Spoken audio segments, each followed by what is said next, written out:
ഇൻഫെർട്ടിലിറ്റിൻ്റെ ഏറ്റവും വലിയ പ്രശ്നം എന്താ വെച്ചാൽ നമ്മളത് ആക്സെപ്റ്റ് ചെയ്യൂല എന്നുള്ളതാണ്.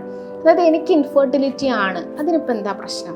ആ സാധനത്തിലേക്ക് ഞാൻ എത്താൻ ഒരുപാട് സമയം എടുത്തിട്ടുണ്ട്. അത് ഈവൻ ഞാൻ കോച്ചായതിനു ശേഷവും കുറച്ച് കഴിഞ്ഞപ്പോഴാണ് ഞാൻ അങ്ങനെ ഒരു ആക്സെപ്റ്റൻസിലേക്ക് എത്തിയത്. അപ്പം അത് ആക്സെപ്റ്റ് ചെയ്യുക. ഇനിയിപ്പോൾ നമുക്ക് കുട്ടികളായിക്കോട്ടെ, അതായത് ഞാൻ കുട്ടികളാവാത്ത ഒരാളാണ് എന്നുള്ളത്, അല്ലെങ്കിൽ ഞങ്ങൾ അങ്ങനെയുള്ളൊരു കപ്പിളാണ് എന്നുള്ളതിനെ ഒരിക്കലും നമ്മൾ ആക്സെപ്റ്റ് ചെയ്യില്ല. അതിനിങ്ങനെ റിജക്റ്റ് ചെയ്തുകൊണ്ടിരിക്കും.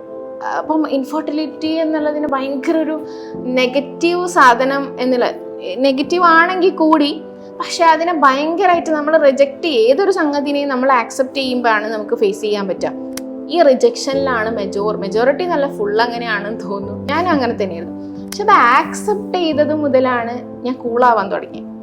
അതായത് നമുക്ക് ഇല്ലെങ്കിൽ നമ്മളെങ്ങനെയാ വെച്ചാൽ ഒരു വീട്ടിൽ പോകുമ്പോൾ ഇവരിപ്പോൾ ചോദിക്കും അല്ലെങ്കിൽ കല്യാണം ഉണ്ട്, ഇനിയിപ്പോൾ അവിടെ നിന്ന് ചോദ്യം കേൾക്കേണ്ടി വരുമല്ലോ, ഇതാണ് ഫസ്റ്റ് നമ്മുടെ തലയിൽ വർക്കാവുക. പക്ഷേ ഇത് ആക്സെപ്റ്റ് ചെയ്തപ്പം അല്ല, ഞാനിപ്പോൾ കുട്ടികളില്ലാത്ത ഒരാളാണെന്ന് പറഞ്ഞപ്പോൾ എന്താ പ്രശ്നം, എനിക്ക് കുട്ടികളില്ലാത്ത ഒരാളറിഞ്ഞാൽ ഇപ്പം എന്താ വിഷയം എന്നുള്ളത് ഞാൻ തന്നെ എന്നോട് ചോദിച്ച് ഞാനത് ആക്സെപ്റ്റ് ചെയ്തപ്പോൾ ഒരു പ്രശ്നമില്ല. പിന്നെ ശരിക്കും പറഞ്ഞാൽ എനിക്ക് അങ്ങനത്തെ ക്വസ്റ്റ്യനും വന്നിട്ടില്ല. അതാ സത്യം. നമ്മൾ പറയല്ലോ, ഒരു കാര്യത്തിനെ നമ്മൾ ഫേസ് ചെയ്ത് കഴിഞ്ഞാൽ പിന്നെ ആ കാര്യം നമുക്ക് വരൂല.